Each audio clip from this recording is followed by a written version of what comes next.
1.5, Introducing Chopin. Paris, in the 1820s, had recently emerged from a violent and bloody past.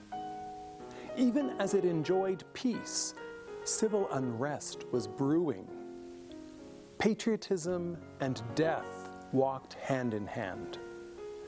We see them rendered in the novels of writers such as Victor Hugo, and immortalized on the canvases of painters like Eugène Delacroix. The city became a cultural magnet, attracting writers and revolutionaries, painters and poets. Composers and virtuoso performers from across Europe added to the rich cultural brew.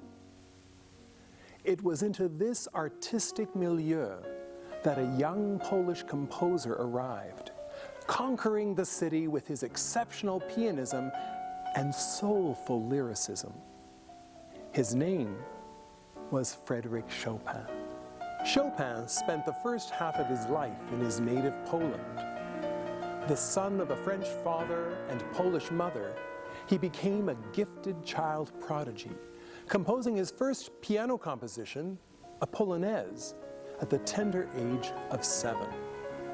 It was a sign of things to come, foreshadowing not only that he would grow into one of the most celebrated performers of his day, but also the important role of his national pride and patriotism in the development of his artistic personality.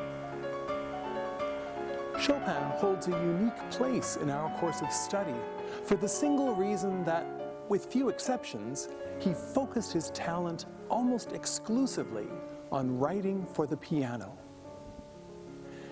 He spent almost his entire adult life living in exile, far from the disturbances and uprisings that were besieging his homeland. In Paris, he made a name for himself as a pianist, composer, and teacher to members of the upper class. He was surprisingly reluctant to give large-scale concerts. Instead, he preferred to perform in the intimate salons of the Parisian nobility. It was in these elite circles that he met the woman who would become his companion for almost 10 years. She was the Countess Aurore Dudevant, a free-spirited woman who was also a successful novelist, writing under the pen name Georges Sand. It was during their first trip abroad to the island of Majorca in the winter of 1839 that Chopin completed what many historians regard as his most seminal work, his Prélude, Opus 28.